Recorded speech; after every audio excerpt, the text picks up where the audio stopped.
আজ ওদের মুখগুলো দেখেই কেমন বুক দুরদুর করছে, ভয় হচ্ছে, আতঙ্ক হচ্ছে রীতিমতো আমার। এবং দিল্লির কুকুরগুলোর কথা ভেবে কী যে কষ্ট পাচ্ছি দুদিন ধরে, সে আর বলার কথা নয়। আমি কি আদৌ পারবো ওদের রক্ষা করতে? চলো চলো চলো, জানি না কতদিন খেতে দিতে পারবো।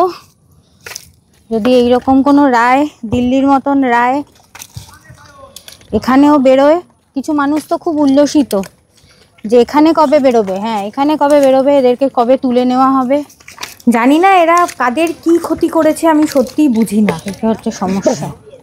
কুকুর নাকি সবাইকে আক্রমণ করছে, রাস্তায় রাস্তায় নাকি গাড়ি দেখলেই ছুটে যাচ্ছে, কামড়ে দিচ্ছে লোককে। জানি না, আমার চারপাশেও এই ঘটনা আমি ঘটতে দেখিনি, আমার নিজের সাথেও ঘটতে দেখিনি। আমি কিছুই বুঝতে পারছি না যে এরা কাদের আক্রমণ করছে, কারা তারা। এবং দু একটি বিচ্ছিন্ন ঘটনা দিয়ে কি আদৌ কোনো সিদ্ধান্তে আসা যায়? এরকম একটা সিদ্ধান্তে উপনীত হওয়া যায়? তাহলে সেরকম দিক থেকে দেখতে গেলে তো তাহলে গোটা মনুষ্য জাতিকেই ধরে নিয়ে শেল্টারে ভরে দিতে হয়। তার বদলে এদের জন্ম নিয়ন্ত্রণের ব্যবস্থা করলে, ভ্যাকসিনেশনের ব্যবস্থা করলে বিষয়টা মানবিক হতো এবং বিষয়টা সহজও হতো এবং অর্থ তাতে অনেক কম ব্যয় হতো। দিল্লিতে যা ঘটছে বা যা ঘটতে চলেছে তা নিষ্ঠুরতার চরম উদাহরণ, চরম। এবং এই রায় অ্যানিম্যাল হেটার্সরা আরও প্রশ্রয় পেয়ে গেছেন। তো এটা হতে দেওয়া যাবে না, কোনো মতেই হতে দেওয়া যাবে না। না দিল্লিতে হতে দেওয়া যাবে, না ওয়েস্ট বেঙ্গলে তো কোনো প্রশ্নই নেই। আমরা এটা হতে দেব না। তার জন্য যা করতে হবে, যতটা লড়াই করতে হবে আমরা করব। আর যে খাওয়াচ্ছে তার কথা বলেনি, যার স্মৃতিতে সব বাচ্চারা পেট ভরে খাচ্ছে, সে হচ্ছে সোনা, এই যে আদরের সোনা। ও নেই, ও স্মৃতিতে অনন্যাদি এই খাবারের আয়োজন করেছেন। হ্যালো, আমি বিড়াল দেখে আসলাম। কি মিষ্টি দেখতে ওদের, ওদের খুব মিষ্টি দেখতে, তাই আসলাম। বলে জুলি, কি মিষ্টি ওরা। কি হয়েছে? আমি তোমাকে প্রায় ফেসবুকে দেখি, ও তুমি বিড়াল নিয়ে খুঁজছো। হ্যাঁ, আমার সঙ্গে 4টে বিড়াল থাকে। হ্যাঁ, বাড়িতে।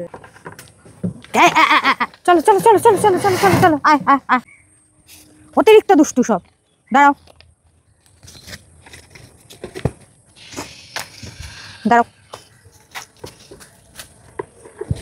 দাঁড়াও। এ কি, এটা দেওয়া মাত্র শেষ, থালা টালা দেওয়া এখানে বিলাসিতা। ওরা এই ভদ্রভাবে খা সব। এত স্পিড ওদের। হ্যাঁ পিপাসা। আয় আয়, এনো এনো, খাও খাও খাও খাও খাও খাও, আমি কিছু বলবো না, খাও। কোথায় গেলে? এসো না, খাও।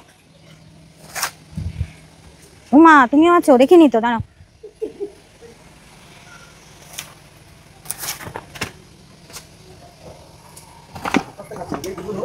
হ্যাঁ, এবার কে বেশি খাবে, কে আগে খাবে?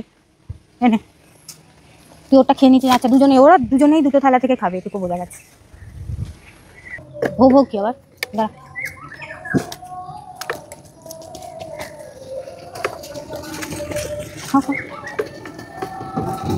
এই তো গুন্ডামি, যাও তুমি নিজেরটা খাও।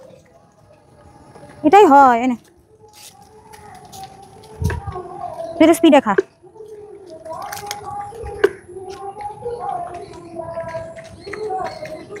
এনো আয় আয় আয় আয়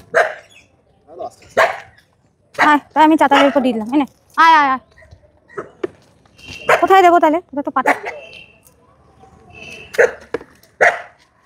দিয়েছি তো ওকে, ও তো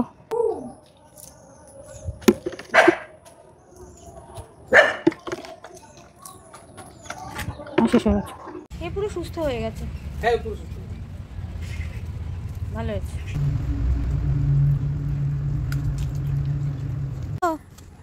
চলো চলো চলো চলো, একটা সোনা দাদা আজকে খাওয়াবে, চলো চলো। আয় তোরা আয়, চলে আয় আয় আয়। তো ভয় পায়, আর বলিস না। চলো ঘরে চলো, কি সুন্দর দেখতে তোমাদের। এসো এসো এসো, চলো চলো চ, আবার আমাকে ফ্যাস ফ্যাস করে। চ, এখনো তোর ভয় কাটলো না।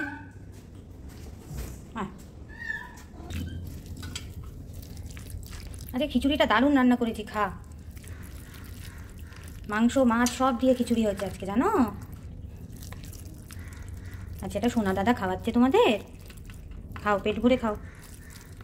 অনন্যাদি, তুমি যেমনটি চেয়েছিলে আমি সোনার স্মৃতিতে সেই আয়োজন করলাম। এবার তোমাকে বলি, তুমি একটু শোক সামলে ওঠো। সোনা এদের সবার মাঝে বেঁচে থাকুক, আমাদের সকলের মাঝে থাকুক।